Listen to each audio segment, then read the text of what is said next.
ભાઈએ એમને વાત કરી કે એમને સંતાનો નથી, પણ મારે તો એવું જ, હું દરેક વખતે જેમને સંતાનો નથી, કારણ કે મારે નથી એટલે હું બહુ અધિકારપૂર્વક આ વાક્ય કહી શકું કે જ્યારે ઈશ્વરને એવું લાગે ને કે આ વ્યક્તિના હૃદયમાં એટલો બધો પ્રેમ છે કે 2 સંતાનોને નહીં પણ 2000 સંતાનોને પોતાના કરી શકશે, ત્યારે તમને તમારા ન દે, અનેકને પોતાના કરવાની ક્ષમતા દે.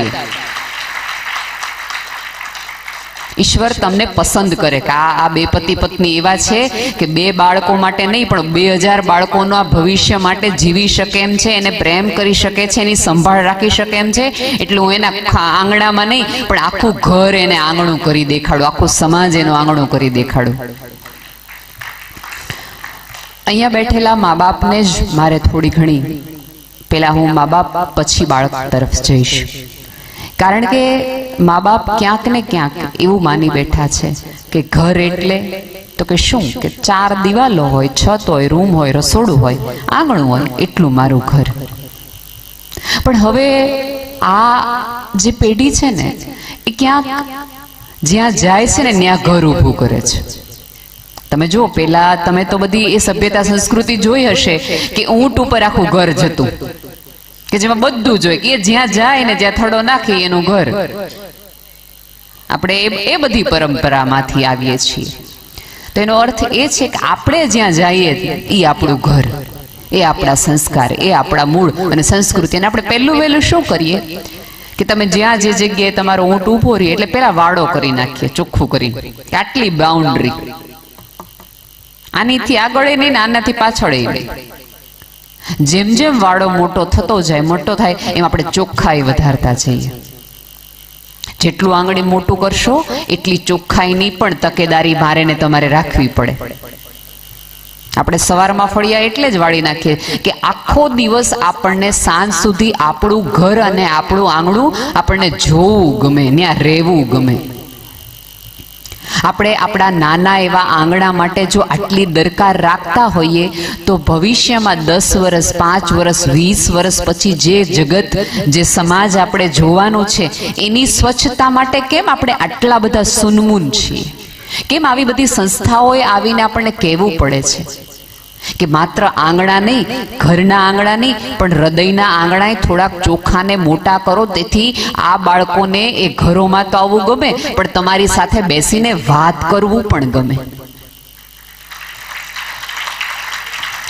અને મા બાપ તો આમ આપણે તમે જોયું તો ભારતીય સભ્યતા તો બહુ જ પુરુષ પ્રધાન પ્રદેશ છે કે દરેક જગ્યાએ આપણે એમ જોઈએ કે પુરુષને પહેલા મૂકવામાં આવે, પછી સ્ત્રી, પહેલા પુરુષ પછી સ્ત્રી, પહેલા પુરુષ પછી સ્ત્રી.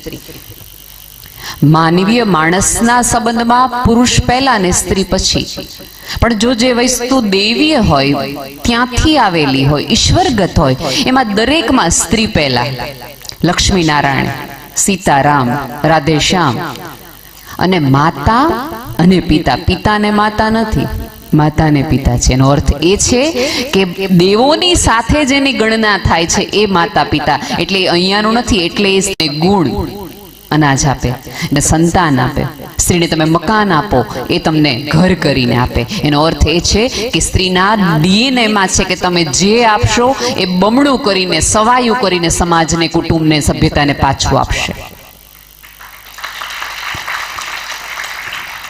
તમે અમને પ્રેમ આપશો તો પ્રેમ અમે 100 ગણો તમને પાછો આપશું. તમે અમને સન્માન થોડુંક આપશો તો હદ કરતા વધુ અમે તમને સન્માન આપશું. પણ તમે અમને ગુસ્સો આપશો તમે એ ડબલ જ કરીને આપશો, કારણ કે ફેક્ટરી ડિફોલ્ટ છે. એટલે જે જોતું હોય એ જ અમારી આગળથી આપજો, ની માગજો. અને અત્યારે એમ ન કહેતા બહુ કકડાટ કરે છે, તમે 3 વાક્યો કીધા એટલે અમારે તો ડીએનએ માં છે તો ડબલ જ કહેવાનું, એટલે અમે 4 વાક્યો કહેશું. પછી પાછા તમે એમ કહેશો બહુ બોલે છે.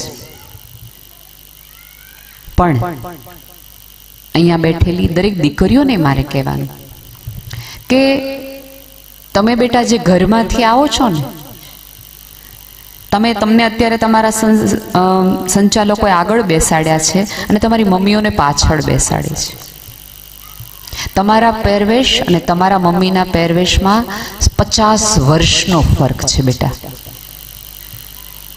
તમને શું લાગે છે તમને આવી રમતી, નાચતી, સરસ મજાના પરિવેશમાં ભણવા જતી વખતે એની અંદરની કોઈ સ્ત્રીને કાંઈ થતું જ નહીં હોય. દરેક માં અંતે તો સ્ત્રી જ હોય ને. એને ક્યારેય સળવળાટ નહીં થતો હોય. એના મનમાં કોઈક એવો મૂંઝારો હશે જ કે મને આ જીવન ન મળ્યું, મને સ્કૂલે જવામાં ન મળ્યું. બેટા, જે દફતરનો તમને બોજ લાગે છે ને, ભાર લાગે છે ને, એ જ તમારા મમ્મી માથે તગારા લે છે.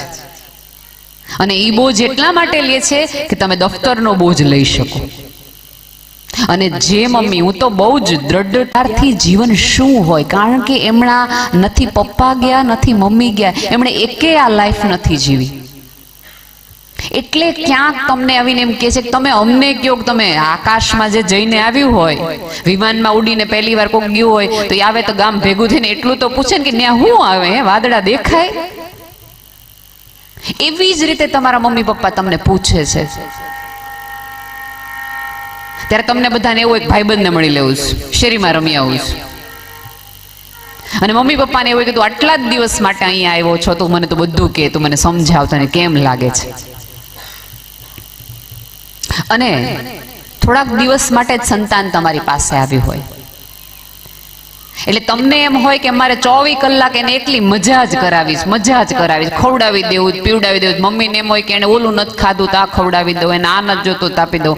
પપ્પાને એમ હોય કે હું આ ઓલા પૈસા વાપરવા આપી દઉં, અહીંયા લઈ જાઉં, ફલાણે લઈ જાઉં, આમ કરાવડાવું.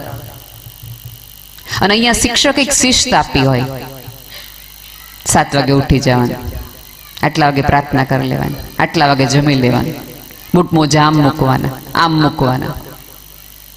એ છોકરો આવીને ધડાક દઈને ઘરમાં ગમે ત્યાં આમથી આમ બધું વસ્તુ મૂકે, તમે તરત જ આમ બિચાર હોસ્ટેલમાંથી આઉટ ને લાઈન હું કરી નાખું. ત્યાં તો એને કરવું જ પડે, લાઈ હું કરી નાખું. ચોક્કસ એક મા તરીકે તમને આવા ભાવ થાય, હું સમજી શકું છું. પણ આમાં ભૂલ ક્યાં થાય છે ખબર છે બેટા, બેનો? કે 3 દિવસ તમે એને આમ રાજકુંવરની જેમ હાચવો છો, એટલે ત્રીજે દિવસે હાંજે ઈશેરીમાં એના ભાઈબંધને કે આ હોસ્ટેલમાં કંટાળો આવે, બધું જાતે કરવું પડે, આ મમ્મી હોય તો કેવું સારું. પછી ધીમે ધીમે ધીમે એ ભણવામાંથી રસ લેતો ઓછો થઈ જાય, કારણ કે એને એમ થાય કે મજા તો ઘરમાં છે સાહેબીની. પણ એ છોકરાઓને એ નથી ખબર કે હોસ્ટેલમાં આટલા દિવસ રહ્યો ને એટલે 3 દિનની સાહેબી મળે છે. લાડ પ્રેમ કરવાના જોઈએ, તમારું સંતાન છે, તમારું રૂવાડું છે, એટલે તમને થવો જ જોઈએ એવો ભાવ. પણ હંમેશા યાદ રાખો કે એવા લાડ પાર ક્યારેય પોતાના બાળકને ન કરવા કે જે એના ભવિષ્યને એના સ્વપ્નોમાં વચ્ચે આવતા હોય. નહીં, ક્યારેક એવું બને કે અહીંયા સાહેબ એમ કીધું હોય કે 8 વાગે કે 9 વાગે સુઈ જવાનું છે, સાહેબ અમારે આમ કે છે. અને એક વસ્તુ યાદ રાખજો, અહીંયા જે સંચાલકો છે ને એની તો 3 ગણી જવાબદારી છે. કઈ?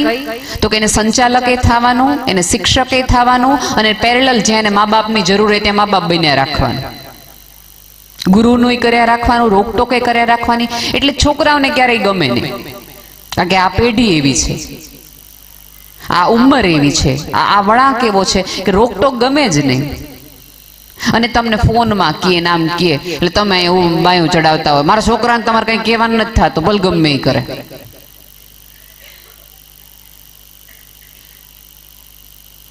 ઈ તો બિચારો ડાયો જ છે, એ આમ કેતો તો તમે ના પાડો ને આમ કરો છો. અને છોકરાને ફાવી જાય બસ આ કરવા જેવું છે, આ કરવા જેવું છે, સાહેબની ફરિયાદ કર્યા રાખો. જ્યારે તમારું બાળક આવી કોઈ ફરિયાદ લઈને તમારી પાસે આવે ને, ત્યારે પહેલું તો તમારે એમ કહેવાનું કે બેટા તારા સાહેબને અમારા કરતા તો વધુ જ ખબર પડે, એટલે ત્યાં બેઠા છે ને અમે અહીંયા બેઠા છે. અને તમને ખરેખર ફરિયાદ એવી લાગતી હોય કેવા જેવી, તો સાહેબને એકાંતમાં કયો, બાળકની હાજરીમાં નહીં. આપણે ભૂલ મા બાપ તરીકે એ કરીએ છીએ કે સાહેબની, સંસ્થાની, સંચાલકોની ફરિયાદ બાળકની સામે કરીએ છીએ. આમાં બાળકને જ સૌથી વધુ ગેરફાયદો છે, સંસ્થાને ગેરફાયદો નથી, તમને ગેરફાયદો નથી, બાળકને છે. કારણ કે એ તો નાનું છે, એને નથી ખબર કે આ મારા ભવિષ્યનું રોકાણ છે. પણ એક મા બાપ તરીકે આપણને ખબર હોવી જોઈએ. આપણે બધા નાનપણમાંથી મોટા થયા છે તો આપણને ખબર છે કે જે વ્યક્તિ ના પાડે ને એ આપણને ક્યારેય ન ગમે.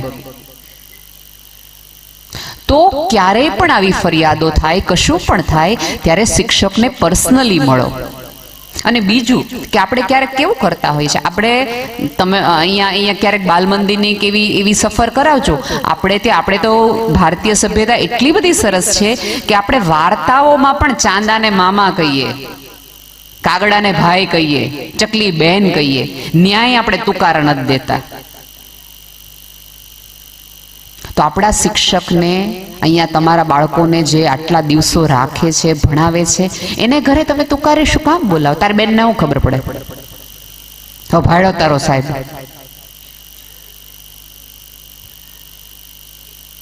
એક વસ્તુ યાદ રાખજો કે તમારા બાળકને તુકારા તરફ તમે લઈ જાઓ. તુકારા, હું એવું નથી કહેતી કે માનાર્થેમાં કઈ બહુ એવું ફર પડી જાય, પણ પડે, ચોક્કસ પડે. આજે એને તમે શિક્ષકને તુકારે કરતા શીખવાડો, 10 જ વર્ષ ખમી જાજો એ તમને તુકારા સુધી આવી જશે. કારણ કે સંસ્કાર મેં આપ્યા, એને ઘરે આપ્યા. તમારું બાળક ક્યારે પણ શિક્ષકને કે કોઈ પણને તુકારે કે તો તમારું વાલી તરીકેની ફરજ છે કે બેટા એને તમે કહીને બોલાવાય, એને ભાઈ કહીને બોલાવાય. લોકો અત્યારે એવી કરે છે એવી બધી વ્યાખ્યા કે એમાં કઈ તુકારે કહ્યું તો કઈ પ્રેમ ઓછો થઈ જાય. વધુ પ્રેમનો સવાલ નથી, સન્માનનો સવાલ છે કે જેમાં માનાર્થ છે.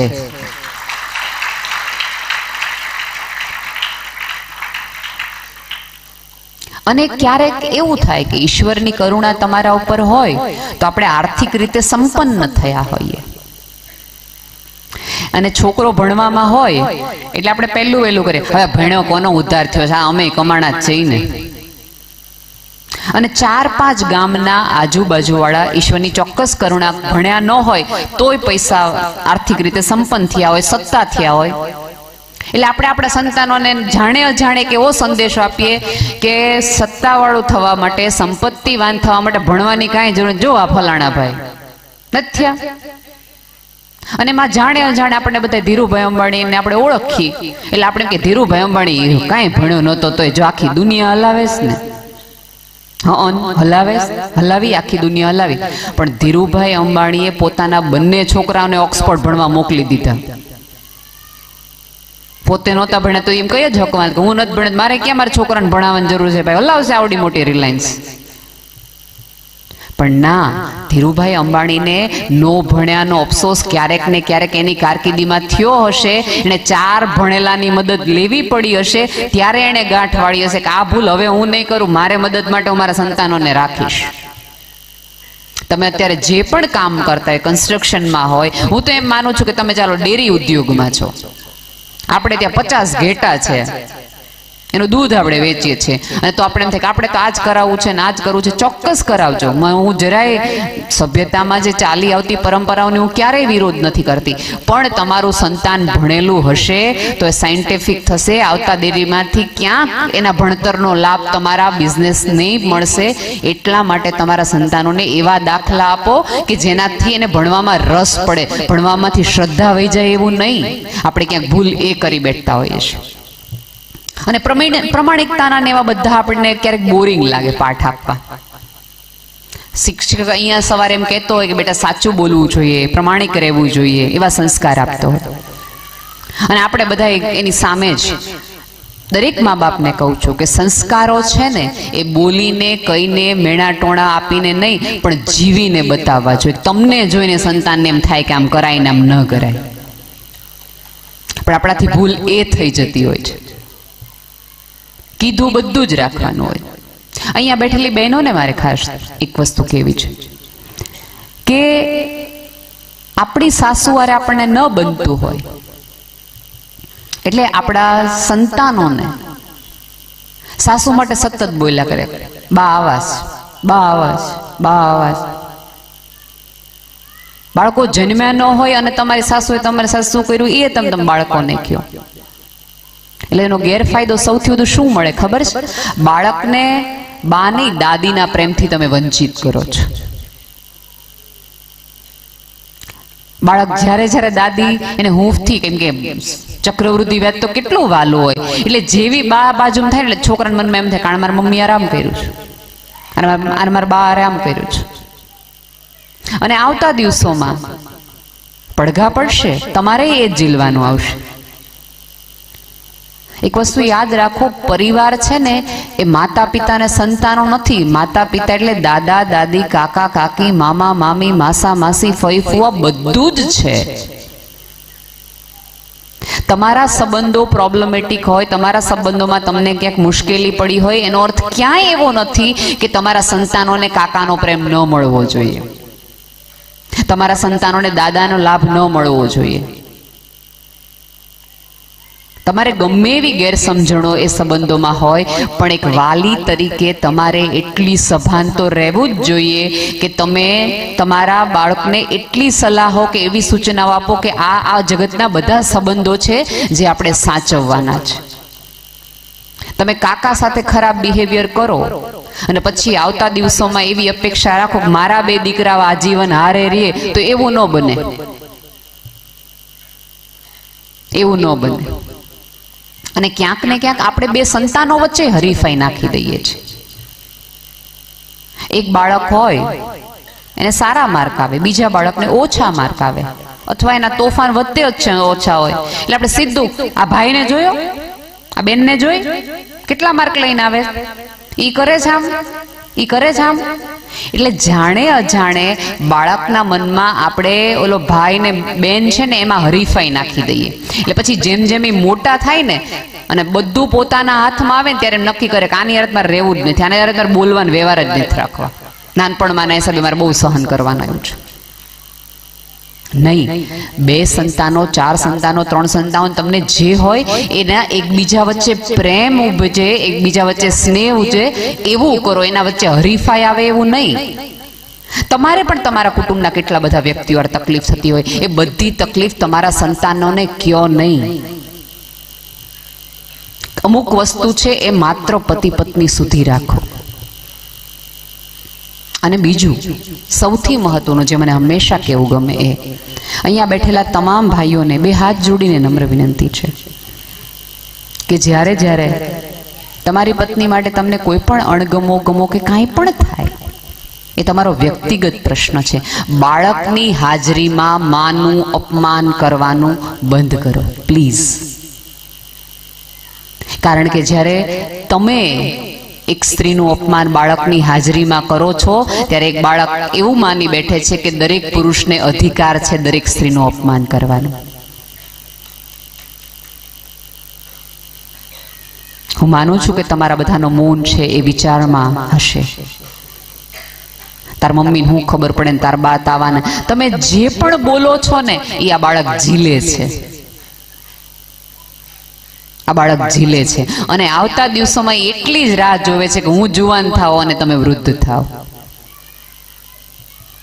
અને પછી આપણે એમ કહીએ કે અત્યારની પેઢી તો કાંઈ કરતી જ નથી, પણ અત્યારની પેઢીને આપણે જ તૈયાર કરી એવું આપણે ક્યારેય કહેતા નથી. અને બહેનોને મારે કહેવાનું કે પપ્પાનો છે ને ઉપયોગ ન કરો. કઈ રીતે? તો કે કાંઈ પણ તોફાન કરે આવવા દે તાર પપ્પાને, હમણાં એક દેહન તઈ તને ખબર પડશે. અને હજી તો પપ્પા થાક્યા પાક્યા ઘરે આવે નથી આવ્યા ને મૂક્યું નથી ને આને પેલા તમે લઈ લ્યો તો. એટલે પપ્પાને આખા દિવસનો બીજો મગજનો થાક હોય ને બહારની એટલી માથાકૂટ હોય ને સતત આપણે બોલ બોલ બોલ બોલ બોલ બોલ કરીએ એટલે પપ્પાને થાય પેલા એક લગાવી દઈ પછી કામ પતાવીએ. એટલે પપ્પા એ ફ્રસ્ટ્રેશનમાં એક લગાવે એટલે બાળકના મનમાં એક એવી છાપ ઊભી થાય કે આ પપ્પા છે ને ખીજાવા સિવાય બીજું કંઈ કરવાનું નથી. અને પપ્પા ખીજાય એટલે રોતું રોતું બાળક મા પાસે આવે અને માં છાનો રાખતું રાખતું મેં તને કીધું તું ને તાર પપ્પા ખીજાશે આવું કરમાં. એટલે બાળકના મનમાં એમ થાય કે મમ્મી કેટલી હારી છે. થાય આ પપ્પા તો ખીજાય રડું જ ને રાખે છે. અને પછી તમે વૃદ્ધ થાવ, તમારા સંતાન મોટું થઈ જાય, એના ઘરે સંતાન થઈ જાય, તમારા બાળકને તમે એમ કહો કે બેટા આમ ન કર. હવે તમને તો નાનપણથી રાડું નાખવાની ટેવ છે મૂંગારીઓને. તમે જુઓ છેડો ક્યાં જઈને અટકે છે. એટલે મમ્મીઓને મારે વિનંતી છે કે પપ્પાને થોડોક વાલ કરવાનો અવસર આપો, માત્ર ખીજાવા હાટો એને રાખો નહીં. આ તો ઓલું રમકડું ચાવી ચડાવો એટલે માળવા મળે ધડ ધડ ધડ ધડ ધડ ધડ એમ હોય હે. માતા પિતા બંનેથી સંતાનને મોટું કરવાનું છે. એક જણ ખીજાવા માટે રાખીને, એક જણ વાલ કરવા માટે રાખી, એક જણ બગાડવા માટે રાખીને, એક વ્યક્તિ સુધારવા માટે રાખી. એમ ન હોય, એમ ન હોય. ચોક્કસ તમે તમારા સંતાનોને તમે શીખવો, આ કરાય આ ન કરાય, અહીંયા જવાય આ ન જવાય, અહીંયા ખવાય આ ન ખવાય, આ પીવાય આ ન પીવાય, એ બધું શીખવો. પણ એ બધું શીખવતા પહેલા તમારે એવું જીવવું પડશે. આપણા હાથમાં વિમલ હોય ને બાળકને એમ કહો કે વ્યસન ન કરાય, તો એવું ન થાય. આપણા ખીચામાંથી પેલી વિમલની કટકી ઈ જ લે. અને કેવું તો બહુ જ સહેલું છે કે અત્યારની પેઢી હાવ બગડી ગઈ, પણ કોઈ એવું માનવાને સ્વીકારવા તૈયાર નથી કે આ પેઢીને બગાડવા પાછળ હું જ એટલી જ જવાબદાર છું. કારણ કે બાળક જે પણ શીખે છે ને એ ઘરમાંથી શીખે છે. અને બીજી પ્રોબ્લેમ એ છે, હમણાં જ અમે અંદર વાત કરતા હતા કે પહેલા આપણે માત્ર ઘર હતો, મેં તમને વાડો કીધો એટલું હતું, પણ હવે આ પેઢી પાસે ઘરે છે, ઇન્ટરનેટે છે, વોટ્સઅપે છે, ફેસબુકે છે, ઇન્સ્ટાગ્રામે છે, ગૂગલે છે. તમને જે ડાયા ડમરા તમારા છોકરાઓ લાગે છે ને તમને એમ થાય છે કે કચ્છની બહાર વટ્યા નથી, એ અહીંયા બેઠા બેઠા ન્યુઝીલેન્ડની એક વ્યક્તિ યાર વાત કરે છે સ્ક્રીન પર. એટલે એનો વિસ્તાર છે ને એ બહુ જ જુદી તરફ છે. અત્યારે એ જે ઇન્ટરનેટ પર જોવે છે એ જગતે જાણે અજાણ્યાના સંસ્કાર માટે જવાબદાર છે. હું એવું નથી કહેતી કે બધી વસ્તુ બંધ કરાવી દે, એ શક્ય જ નથી.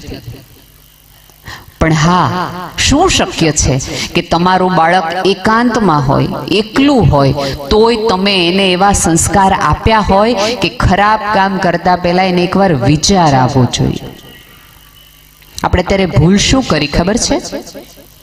સૌથી મોટી આપણા પેઢીથી જે ભૂલ થઈ ગઈ એ કે આપણે આપણા બાળકોને એક શ્રદ્ધાનું ઠેકાણું ન આપી શક્યા.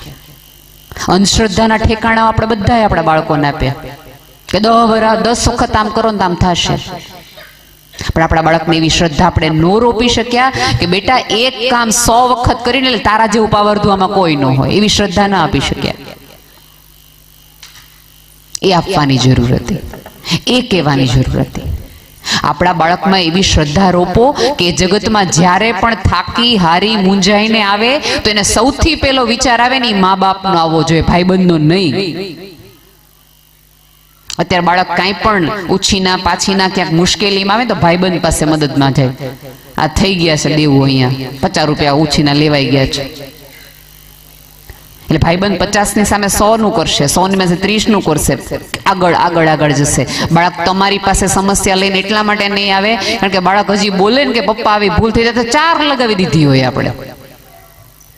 એટલે પછી બીજી વાર બાળક નક્કી કરે પપ્પાને કઈ કેવું નથી, અને મમ્મીને કે આવા દે તાર પપ્પાનું, મને ખબર જ હતી તું આવું કરવાનું છે. એટલે બાળક પોતાની મૂંઝવણો, પોતાની ભૂલો મા બાપ સિવાય બધે જ કહે. અને ક્યારેક એવું બને કે બાળકના ખરાબ રસ્તાઓની ગામ આખાને ખબર હોય, મા બાપને જ ન હોય.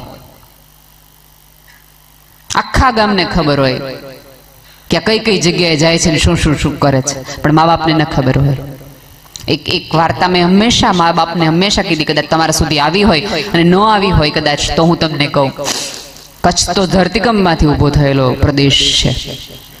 અત્યારે તમને ખબર છે યુક્રેન અને રશિયામાં યુદ્ધ ચાલે છે. 1983માં આવો જ ભયાનક ધરતીકંપ આર્મેનિયામાં આવ્યો હતો.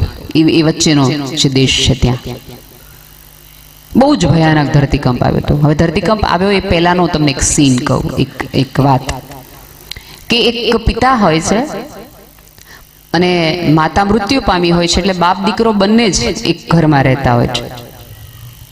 એ ઘરમાં એ પિતા સવારે બાળકને બ્રશ કરવા માટે ઉઠાડે, સરસ, આમ 10-12 વર્ષનો છોકરો હશે એટલે બ્રશ કરતો કરતો છોકરો પપ્પાને એમ કે પપ્પા મારે આજ સ્કૂલે ન જાઓ. એટલે પપ્પા એમ કે બેટા સ્કૂલે તો જવું પડે, જો રોજ સ્કૂલ ન પડે, આવા રોજ રોજ નવા નવા બાના ના હોય, સ્કૂલે તો જવું પડે. એટલે છોકરો બ્રશ કરી લે, નાઈ લે, પછી યુનિફોર્મ પહેરતી વખતે પાછો છોકરો એમ કે પપ્પા આજે સ્કૂલ નહીં, આજે ન જાઓ. એટલે પપ્પા પાછું એમ કે અરે યાર હમણાં 5:30 થઈ જશે ને સ્કૂલમાંથી રજા પડી જશે ને મજા આવશે, આમાં જતા વાર કેટલી લાગે સ્કૂલે જવું એટલે હો ને. નાસ્તો કરતી વખતે પાછો છોકરો એમ કે પપ્પા આજ સ્કૂલે ન જાઓ. એટલે પપ્પા પાછું એમ કે અરે આજ તો તારા બહુ ગમતા ઓલા મેડમ છે એ તને ભણાવવા આવવાના છે, આ તો ડ્રોઈંગનો પીરિયડ, ચિત્રનો પીરિયડ છે, તને બહુ મજા આવશે ભણવામાં, આજ તો તું જાત દે. છોકરો માની જાય છે. શૂઝની દોરી બાંધતી વખતે પાછા પપ્પા એવું કે છોકરો એમ કે પપ્પા ન જ જાઉં, કહું જ ને આજે સવારનું મન જ નથી થતું સ્કૂલે જવા. એટલે ઓલા પપ્પા એમ કે છે કે અરે તું જા, આજે આપણે તું જ્યારે સ્કૂલેથી બહાર આવીશ ને ત્યારે હું તારી યારે ફૂટબોલ રમવા આવીશ, આપણે બે સાથે ફૂટબોલ રમશું ને પછી પિઝા ખાશું.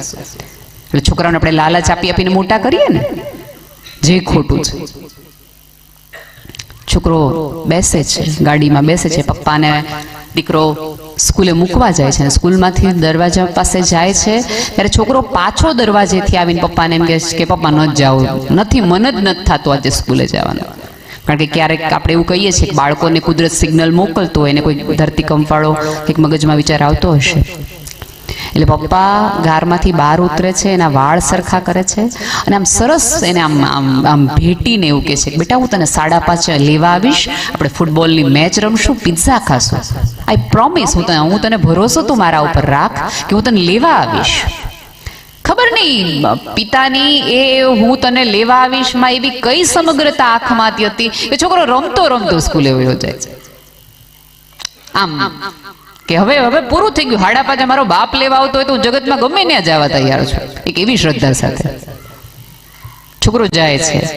પિતા ઓફિસ આવે છે, 1.5-પોણી કલાકની અંદર ન્યૂઝ આવવાના, બ્રેકિંગ ન્યૂઝ શરૂ થઈ જાય છે કે આર્મેનિયામાં ભયાનક ધરતીકંપ થયો છે. અને ધરતીકંપના ન્યૂઝ પિતાના કાનમાં પડે છે, એરિયાઝ જોવે છે, ઓહ આ તો એ એરિયા કે જે અમારા બાળકની સ્કૂલ હતી. એટલે આમ બોલો મૂછે લીંબુ લટકતો ને એકદમ ઓલો જુવાન પિતા છે, ધીમે ધીમે ધીમે એના પગમાંથી પાણી રજન કરે. યાર બહુ કરી, સવારનો છોકરો ના પડતો હતો કે સ્કૂલે ન જાઉં, સ્કૂલે ન જાઉં, મેં ન્યા મોકલી દીધો. પિતા હતો, મારતી ગાડીએ જાય છે, બધા એમ કે છે કે ત્યાં રસ્તાઓ બંધ થઈ ગયા છે, આમ થઈ ગયું છે, તેમ થઈ ગયું છે. પિતા જાય છે, અને આ સાચી ઘટના બનેલી છે, તમારે ગૂગલ કરી લેવાની છૂટ છે. એ ત્યાં સુધી જાય છે, પછી ગાડી આમ દૂર મૂકીને ચાલતા ચાલતા સુધી દિશા તરફ જાય છે કે આ જે સવારે સ્કૂલ હતી એ બહુ ત્યાં સુધીમાં, બપોર સુધીમાં તો કાટમાળનું આખું એક, તમે તો આ બધા દ્રશ્યો જોયા છે. ઈશ્વરે આ જગતમાં કોઈને આવા દ્રશ્ય ન દેખાડે. એવા કાટમાળ વચ્ચે એ જોવે છે. લોકો ધીમે ધીમે બધી વ્યવસ્થાઓ શરૂ થઈ ગઈ છે, બધા કામગીરી કરવા માંડ્યા છે, હોસ્પિટલોમાંથી વાહન બધું શરૂ થઈ ગયું છે. પિતા ક્યાંક ને ક્યાંક બીજાને પૂછીને એવું કહે છે કે કઈ બાજુ ક્લાસ હતો, કઈ બાજુ ક્લાસ, આ ક્લાસ કઈ બાજુ, આ ક્લાસ કઈ બાજુ. એટલે એક ભાઈ દિશા નિર્દેશન કરે છે કે ઓલી બાજુ આ ધોરણ 3 નો ક્લાસ હતો, ત્યાં તમે જો. બધા ધીમે ધીમે ધીમે જવા માંડ્યા છે, કેમ કે લોકોએ જાહેરાત કરી દીધી છે કે આ એટલી હદે નુકસાન થઈ ગયું છે, કોઈ જીવતું હોય એવી કોઈ શક્યતાઓ નથી. પણ ઓલું પિતાનું હૃદય હતું. એટલે ધીમે ધીમે ધીમે ધીમે એ કાટમાળ કાઢવાનું શરૂ કરે છે, કાટમાળ કાઢવાનું શરૂ. લોકો એને સમજાવે છે, ફાયર બ્રિગેડ વાળા સમજાવે છે કે અહીંયા કોઈની શક્યતા નથી જીવતા રહેવાની, પણ તોય પિતા કોઈનું સાંભળતો નથી. પોતાની આવડત, પોતાની ક્ષમતા, એની પાસે જે હોય એનાથી બધું કાટમાળ કાઢવાનું શરૂ કરે છે. પછી લોકોને એવું લાગે છે કે દીકરો એકનો એક જતો રહ્યો ને એટલે પિતા થોડો ગાંડો થઈ ગયો છે, એટલા માટે કરે છે, થાકી જશે એટલે સૂઈ જશે. કાંઈ પિતા સાંભળતો જ નથી. સવારના 4 વાગ્યા સુધી એ કાટમાળ એ ક્લાસની આજુબાજુનું કાઢ્યા જ રાખે છે, કાઢ્યા જ રાખે છે. સવારે 4 વાગ્યાને કોઈકના કણસવાનો અવાજ નીચેથી આવવાનો શરૂ થાય. હોપ, જેલો થાકી ગયો તો જે મૂકીને જવાનો હતો કે હવે નહીં ખરેખર હોય, એનામાં એક હોપ આવે છે કે આ કોક છે અંદર, કોકનો અવાજ આવે, એનામાં એક આશા જાગે છે. વધુ સ્પીડથી પિતા કાઢવા માંડે છે, કાઢવા માંડે છે. એક છોકરો બહાર આવે, તેમ થાય હવે બીજો આવશે ને એ મારો દીકરો હશે. બીજો દીકરો, ત્રીજો દીકરો, ચોથો દીકરો, 5 દીકરા, ધીમે ધીમે ધીમે 5 છોકરાઓ બહાર આવે. 5માંથી એકેય એનું સંતાન નહીં. છઠ્ઠા છોકરાને કાઢતી વખતે એનામાં જરાય જીવન નહોતું. કે અમે અંતે આપણે માણસ છીએ, ચોક્કસ પહેલા આનંદ થાય, પણ એક અફસોસ તો પેરેલલ થાય કે મારું સંતાન નથી આ 5માં. 7મું કાઢે છે ત્યારે એને પોતાનો દીકરો જ એને અનહદ આનંદ થાય છે. એને થાય મહેનત સફળ થઈ. પણ 7મો જે સંતાન બહાર આવે છે ને, જે પોતાનું હોય છે, એ સંતાન એના પિતા સામે જોતુંય નથી. તરત ઓલું જે આનંદ થયો તો એ દુઃખ થઈ જાય કે જગત આખો હું છોડીને વયો ગયો તોય મેં મારા સંતાનને રાખ્યું, અને મારું સંતાન તો બહાર નીકળતી વખતે મારી સામે ન જોયું. તમને ખબર સંતાને શું કર્યું? એ 7મા સંતાને ઓલા 6 જણને જઈને કીધું કે મેં તમને કીધું તું ને મારા પપ્પા લેવા આવશે.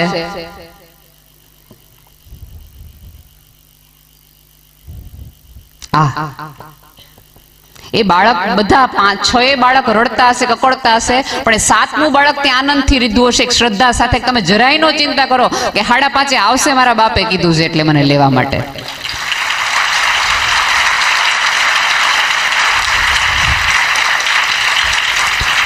એક માતા પિતા તરીકે, એક બાપ તરીકે આપણે આટલું જ કરવાની જરૂર છે કે આપણા સંતાનોમાં એટલી શ્રદ્ધા રોપો કે જગતના ગમે એવા કૂવામાં કે ઊંડાણમાં કે ખરાબ કામમાં પડી ગયું હોય તો એને એક શ્રદ્ધા રહે કે જગતમાંથી બધા મને મૂકીને જશે, પણ મારા મા બાપ મને આમાંથી બહાર કાઢશે. ચોક્કસ એક માતા પિતા તરીકે આપણે આપણા સંતાનને સમજાવવું જોઈએ કે કાયદો ના પાડે ને બેટા એને ગુનાહ કહેવાય, પણ જેને આત્મા ના પડે ને એને પાપ કહેવાય. આપણી તકલીફ એ થઈ કે આપણે પાપ પુણ્ય ન કીધું, સાચું ન કીધું. કીડી મરી જાય તો એને પાપ આપણે ચોક્કસ કહી દીધું, પણ કોઈનું હૃદય દુભાવવું એ પણ પાપ કહેવાય. એ આપણે શીખવામાં ક્યાંક નિષ્ફળ ગયા.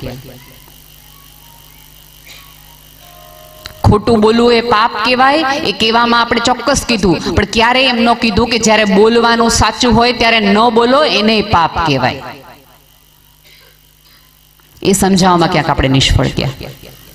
એક છોકરાએ પોતાના પિતાને પૂછ્યું, પપ્પા પ્રમાણિકતા એટલે શું કહેવાય? પ્રમાણિકતા મને શીખવો.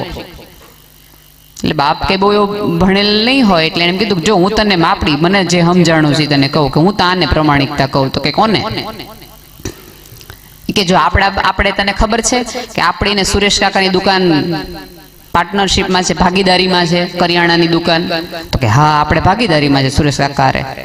એ કે સમજ કે આપણે ત્યાં એક ગ્રાહક આવે, 50 રૂપિયાની વસ્તુ લે, 100 રૂપિયાની નોટ લાવે અને 50 રૂપિયા પાછા દેવાનું ભૂલી જાય, તો આપણે પૂરી પ્રમાણિકતાથી સુરેશ કાકાને 25 રૂપિયા આપી દેવા જોઈએ. કે આ પ્રમાણિકતા કહેવાય કે જેના હોય એને અપાય?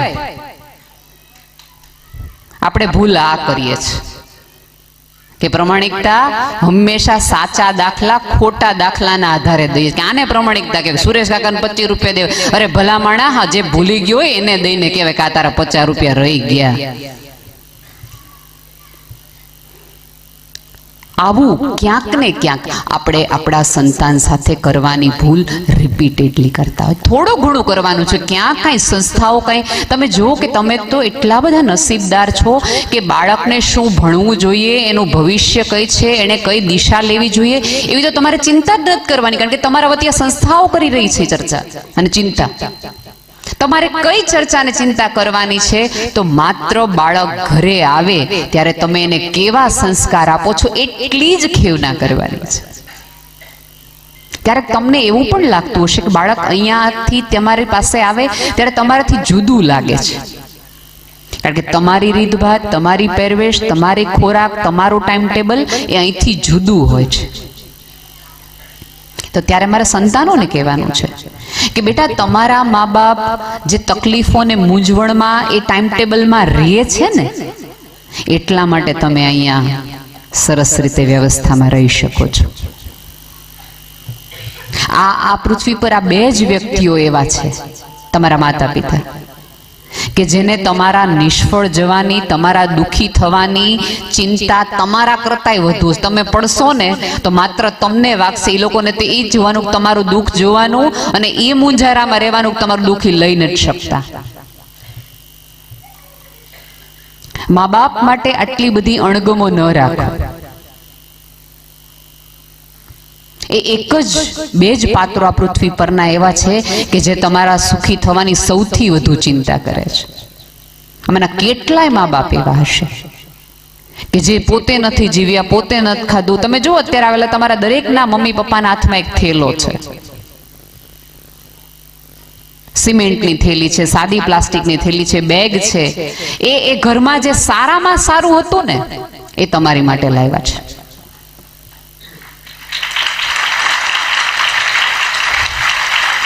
બેટા એ વસ્તુની કદર કરો.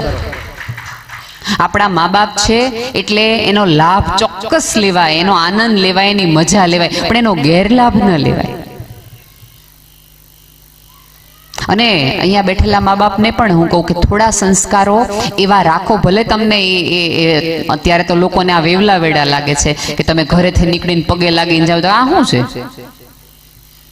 નહીં, તમને તમારી સાસુ ન ગમતી હોય તોય તમારા બાળક સામે તમે બહાર નીકળો ત્યારે એને સહેજ નમીને જાઓ તો આવતા દિવસોમાં તમને નમશે. ક્યાંક મેં કીધું એમ કે શ્રદ્ધાના ઠેકાણા થોડાક તમારા દીકરાઓને આપો, થોડીક આસ્થા આપો. એકાદ ઈશ્વરમાં એને એવી શ્રદ્ધા રોપાવો કે તમે આ પૃથ્વી પર ન હોય ને એને એકલું જીવવાનો વારો આવ્યો ને તો એ શ્રદ્ધાના આધારે ટકી જાય. જો ધર્મ છે ને, મારે તો બહુ જ અંગત સમજ છે. ભલે લોકો એવું કહેતા હોય કે ધર્મની હવે શું જરૂર છે, મંદિરોની શું જરૂર છે, નાની શું જરૂર છે. બહુ આ એવી વસ્તુ છે. અહીંયા બેઠેલા લગભગ બધાના ઘરે ફ્રીજ હશે. હા, ફ્રીજમાં ટમેટું છે, તમે બહાર રાખો ટમેટું અને ફ્રીજમાં ટમેટું રાખો, થોડુંક મોડું બગડે.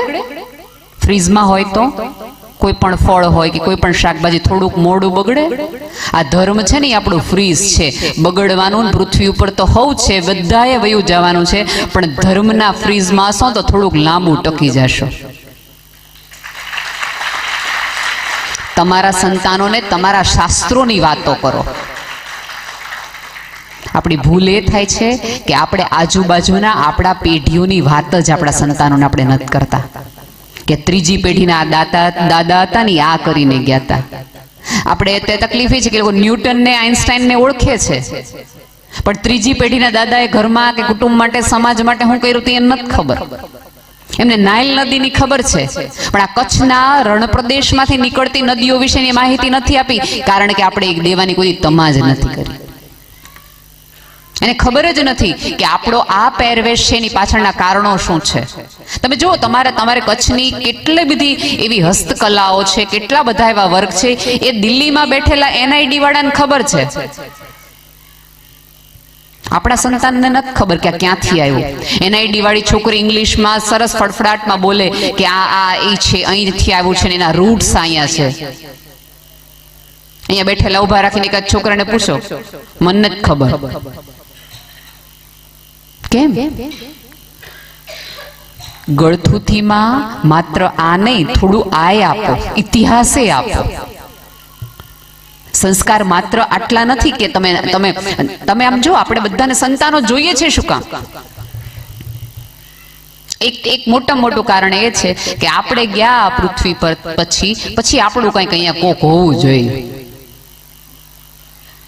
આપણા વિચારો હોવા જોઈએ. તો પહેલા આપણા વિચારો એટલા સારા છે કે આપણા ગયા પછી આ પૃથ્વી પર રહેવા જોઈએ છે? પેલા આપણી જાતને થોડી બદલાવો. અને હું હજી કહું છું, મને તો રૂટ્સ એટલા બધા વાલા છે કે આપણા મૂળિયાની આપણે તે તકલીફ એ થાય છે કે આપણે અત્યારે જે જીવીએ છીએ, જે મૂળ છે ને, એની વાત આપણા સંતાનોને કેવી કરી દે ખબર છે? કકડાટના રૂપે કરીએ છીએ. હવે આ દાદા ગયા ને આ બધું મૂકતા ગયા કકડાટ, એટલે બાળકને હંમેશા એવું લાગે કે આ પાછું વળીને જોવા જેવું જ નથી. એ અહીંથી ભણે ને, અને આ લોકો તો બહુ જ કલરફુલ વર્લ્ડ જોવાના છે, ઇન્ટરનેટનું વર્લ્ડ જોવાના છે. એટલે તરત એમ કે અમેરિકા વહી જાય ને પછી આ બધું જોવું નથી એક બાજુ. શું કામ? કારણ કે આપણે એને કકડાટથી આપણો ઇતિહાસ, આપણું કુટુંબ, આપણો સમાજ, આપણી સંસ્કૃતિ, આપણી સભ્યતાઓ, આપણી મૂળ શીખવ્યા કે લોભ છે બધી. આપણું હંમેશા બહારના લોકો આવીને કેમ આટલો બધો લાભ લઈ જાય? ક્યારે સમજાણું છે? કારણ કે આપણે આપણા પોતાનાને કીધું નહીં કે આ લાભ લેવા જેવું છે.